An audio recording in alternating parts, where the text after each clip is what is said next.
اعوذ باللہ من الشیطان الرجیم بسم اللہ الرحمن الرحیم۔ تمام سامعین و ناظرین کو السلام علیکم ورحمۃ اللہ تعالی وبرکاتہ۔ آج ہم ایک مرتبہ پھر ایک نئے پیغام کے ساتھ آپ کی خدمت میں حاضر ہیں۔ ایک بھائی ہے جنہوں نے سوال کیا ہے شب برات آنے والی ہے اور اس کے نوافل کے بارے میں کہ نفل کتنے پڑھنے چاہیے اور اس رات کا آغاز کب سے ہوتا ہے، شب برات کی خصوصی جو اہمیت ہے اور اس میں خاص طور پر کون سے نفل جو ہیں وہ ہمیں ادا کرنے چاہیے۔ اور اس کے بعد اگلا سوال اسی میرے بھائی نے پوچھا اس رات میں عبادت کرنے کا مقصد کیا ہے، ہم کس لیے اللہ تعالیٰ کی عبادت کرتے ہیں، نفل و نوافل کا اہتمام کیا جاتا ہے، اور کیا صلاۃ التسبیح پڑھنے کا طریقہ بھی بتا دیجئے یا صلاۃ التسبیح پڑھنا بھی لازم ہے، صلاۃ التسبیح کا حکم کیا ہے۔ تو اگلا سوال اسی بھائی نے یہ کیا ہے ان نفلوں کو پڑھنے کا طریقہ اور اس میں خاص جو صورتیں پڑھی جائیں گی ان کا بھی ذرا بتا دیجئے۔ سب سے پہلی بات تو یہ ہے کہ یہ جو شب برات آ رہی ہے اس رات کو لیلہ مبارکہ بھی کہا گیا ہے، یعنی کہ یہ برکت والی رات ہے، تو اس میں کوئی خاص وظیفہ نہیں ہے۔ ایک دعا ہے نصف شعبان کی، وہ انشاءاللہ تعالی ہم الگ سے ایک ویڈیو اس پر بنائیں گے۔ اگر وہ دعا کو ہم شامل کرتے ہیں تو یہ بڑا لمبا ایک موضوع ہو جائے گا، بڑی لمبی ویڈیو ہو جائے گی۔ بات یہ ہے کہ اس رات میں خصوصی طور پر کوئی عمل نہیں ہے، بس یہ ہے کہ مقصد یہ ہے حضرت مولا کائنات علی المرتضیٰ رضی اللہ تعالی عنہ آپ فرماتے ہیں کہ نبی کریم صلی اللہ علیہ وسلم آپ رات کو قیام کرتے اور صبح کو آپ روزہ رکھا کرتے تھے، قوموا لیلہا وصوموا یومہا، یعنی کہ رات کو حضور قیام فرماتے اور صبح کا روزہ رکھتے۔ مقصد یہ ہے اس رات میں ہم نے زیادہ سے زیادہ اللہ تعالیٰ کی عبادت کرنی ہے، ہم نے قیام کرنا ہے، اپنے رب کو منانا ہے۔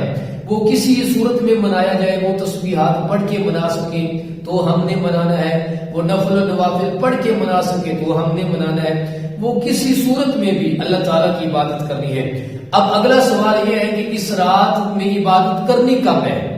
اس کا جواب یہ ہے کہ جب 14 شعبان المعظم کا سورج غروب ہوتا ہے تو 15ویں شعبان نصف شعبان کا جو سورج ہے جو چاند چڑھ جاتا ہے، یعنی کہ رات کا آغاز ہو جاتا ہے، اس کے بعد آپ جو ہے اپنی عبادت جو ہے نفلی کو شروع کر سکتے ہیں۔ اس میں یہ نہیں ہے کہ آپ نے 100 نفل پڑھنے ہیں، 200 پڑھنے ہیں، 50 پڑھنے ہیں، 2 پڑھنے ہیں، جتنے آپ آسانی کے ساتھ پڑھ سکیں وہ نوافل پڑھنے ہیں۔ اب ان کا طریقہ کیا ہے وہ آپ ذرا سماعت کیجیے۔ عشاء کی نماز پڑھنے کے بعد اگر پڑھنے ہیں تو پہلے عشاء کی نماز ہے، ہمارے ہاں ہوتا یہ ہے، ہماری کچھ مساجد میں صلاۃ التسبیح کا اہتمام ہوتا ہے، بڑے ایسے نوجوان ہیں جو کہ فرض نماز چھوڑ دیتے ہیں اور نفل میں آ کر وہ شامل ہو جاتے ہیں صلاۃ التسبیح میں، اس کا فائدہ نہیں ہوگا۔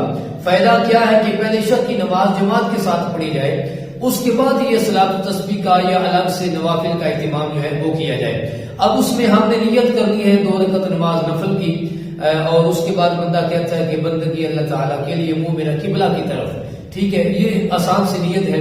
اس میں آپ نے پہلے ثنا پڑھی، ثنا کے بعد تعوذ اور تسمیہ اعوذ باللہ من الشیطان الرجیم بسم اللہ الرحمن الرحیم پڑھنے کے بعد سورۃ الفاتحہ کے ساتھ جو آپ کو سورہ یاد ہو، سورہ اخلاص شریفہ یاد ہے، سورۃ الکوثر یاد ہے، یا کوئی بھی آپ کو سورت آتی ہے وہ آپ پڑھ لیں، اور جتنے نوافل پڑھ سکتے ہیں، 2 کی توفیق ہے 2 پڑھیں، 4 کی ہے وہ پڑھیں، جتنی بھی آپ آسانی کے ساتھ نفل پڑھ سکتے ہیں وہ آپ پڑھیں۔ اور اس رات میں خصوصی طور پہ آپ نماز تہجد کا اہتمام کیجیے۔ نبی کریم صلی اللہ علیہ وسلم نے فرمایا کہ فرض نماز کے بعد اگر کسی کا درجہ ہے تو وہ ہے نماز تہجد، اس میں آپ 2 کم از کم 2 اور زیادہ سے زیادہ آپ 12 نوافل جو ہے وہ ادا کر سکتے ہیں۔ اللہ تعالی ہم سب کا حامی ناصر ہو۔ جب اس رات لیلۃ جو ہے لیلہ مبارکہ آ رہی ہے جس کو شب برات کی رات کہا گیا ہے، اس رات جب آپ اپنے لیے دعائیں کریں، مجھے بھی اپنی دعا میں یاد رکھیے گا۔ انشاءاللہ ملتے ہیں ایک نئے پیغام کے ساتھ۔